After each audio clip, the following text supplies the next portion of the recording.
If you are not making someone else's life better, then you're wasting your time. You know, like your life will become better by making other lives better. There's a redemptive power that making a choice has, you know, rather than feeling like you're at effect to all the things that are happening. Make a choice. Right? You just decide what it's going to be, who you're going to be, how you're going to do it. Just decide. And then from that point, the universe is going to get out your way. It's water. It wants to move and go around stuff, you know. In my life and in my experience, there's no such thing as a bad experience. Right? There's experiences you don't like. And they hurt. Right? But to define something as a bad experience for me has not been true. Everything that's ever happened to me in my life that at the time was deeply traumatic and debilitating. You know, there's you know been only 2 times in my life when I contemplated suicide. You know, and the once was when my mother and father separated, when my parents broke up, and I was 12. But even out of that, as I look back on that, the pain of that experience cultivated devotion in my life to my family. It woke me up in a way that forced me to try to connect with my children. So the negative experiences or the things that were awful at the time, there's always the other side of the coin. And in my experience, I've cultivated only positive things out of the most negative experiences. My father's death, and the 6 weeks up to my father's death was probably the most formative time in my life. And as painful as it was and as difficult it was and all the stuff that came up, it was a powerful, formative, positive experience in my life. Tell us a bit about that, if you don't mind, about why you felt it was formative. And I got a gift that some people don't get, and it was that the doctors told us he had 6 weeks to live, right? So, and then he lived for 4 months, right? So I got a warning. So most people don't get a warning. You just get the call one day and you just didn't get a chance. And when I found out that he was dying, so I sat with him and we talked about everything. So I said everything that I wanted to say, and we got to those 6 weeks. We were clear. But then he lived for another 3 months. So what happened was every meeting, every time I saw him, I was flying back to LA, but every time I saw him was like, oh, thank God. Yeah. And then every time we said goodbye, we made sure we said a good, thorough, full goodbye, because we knew at any moment it could actually be the last goodbye, right? But the lesson was, it's always like that. When we say goodbye, we can't know if this is the last time. You should never greet someone casually or say goodbye to someone casually. And that lesson came from that experience.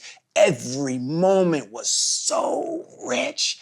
Every time we saw each other, and every time we said goodbye, we made sure it was a good, thorough, full goodbye. But that's how you're supposed to live every day anyway. Every time you leave your house could be the last time. You're supposed to be in the richness of your hellos and goodbyes and thank yous. So I learned that lesson with my father. And then when he passed, it was easy. We were finished. Just the lesson of that kind of presence, and that kind of attention and that kind of recognition that tomorrow's not promised. I want to represent possibilities. I want to represent the idea that you really can make what you want. One of my favorite books is The Alchemist, Paulo Coelho. And I just believe that. I believe that I can create whatever I want to create. You know, to be in a position to, at that age, to start tasting your dreams. Yeah, it's double-edged. It was a double-edged sword at that time. But I got my first $1,000 at 17 years old, and they handed me 10 $100 bills for rapping, and it was crazy. And I knew that I was never ever going to do anything that would stop somebody from handing me 10 $100 bills. And, you know, it was helpful for me in the sense that it immediately curbed my vices. Like I was 22 years old before I took a drink. I've never smoked weed. I haven't done drugs. I so enjoyed getting $1,000 that it knocked out, you know, everything other than. When we move through the world, you are confronting defiled and degraded minds.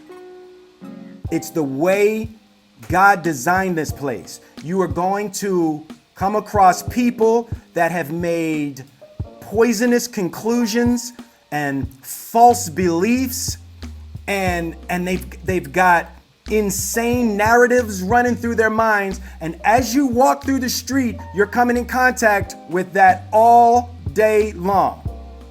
The problem isn't completely in the system. The problem is in the hearts and minds of people. It demands that our attention begin on our hearts and minds. Do not elect people that don't have God and love in their hearts.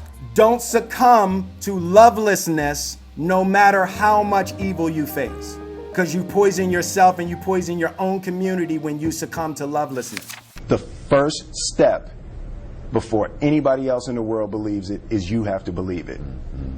Confucius said, he who says he can and he who says he can't are both usually right. Being realistic is the most commonly traveled road to mediocrity. Why would you be realistic?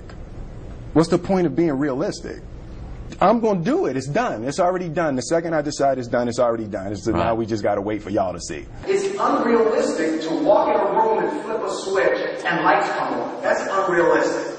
Fortunately, Edison didn't think so. It's unrealistic to think you're going to bend a piece of metal and fly people over an ocean in that metal. That's unrealistic. But fortunately, the Wright brothers and others didn't believe that. And it just seems like such a ridiculous idea to me to embrace the idea that it's not going to happen and that's not real. Our thoughts, our feelings, our dreams, our ideas are physical in the universe.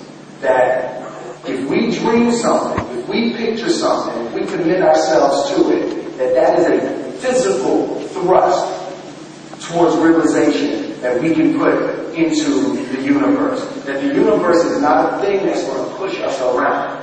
That the world and people and situations are not something that are going to push us around. That we are going to bend the universe and command and demand that the universe become what we want it to be. For me, when I look at Hollywood, you know, Hollywood is an interesting microcosm of the world. It's like the reality is any human being that has a power position, they're going to look out for themselves.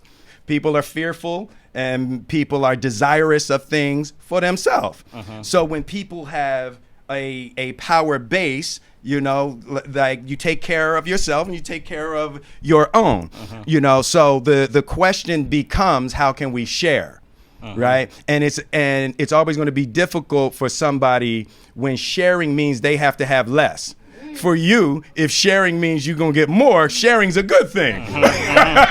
But when you asking somebody to share and you know they're going to have less, that's difficult. You got to expect there's going to be, you're trying to appeal to people's deeper human kindness and their altruism. You see it with kids all the time. Share with your friends. Like, well, if you snatching it from them, telling them to share with their friends, that's not going to go well, right? So for me, Jada and I debate all the time on the way that you have to open people up to sharing things that they've either acquired gracefully or stolen. Either way they get them, they consider them theirs. For my career, my whole approach to building an image and to building something that young black kids and kids around the world could aspire to, one of the major aspects of that is I was strictly only creating images that were of the highest intelligence, the highest power. I needed to be as high and fly as high as I could possibly fly. And really all kids could see that type of flying as not something that only white movie stars could do. One of the beautiful parts of social media that I think is a beautiful evolutionary thing is that social media demands authenticity, right? So social media pushes you more and more into having to reveal what's true. Yeah, and because if you don't, TMZ is going to, right? Yeah, that's a fact. So it's it's a beautiful thing. And I'm actually enjoying the push, right? The eyes and ears of the world are starting to demand more and more authenticity, where you got to say what's true for you and live or die by what that is. So I'm enjoying the social demand for authenticity.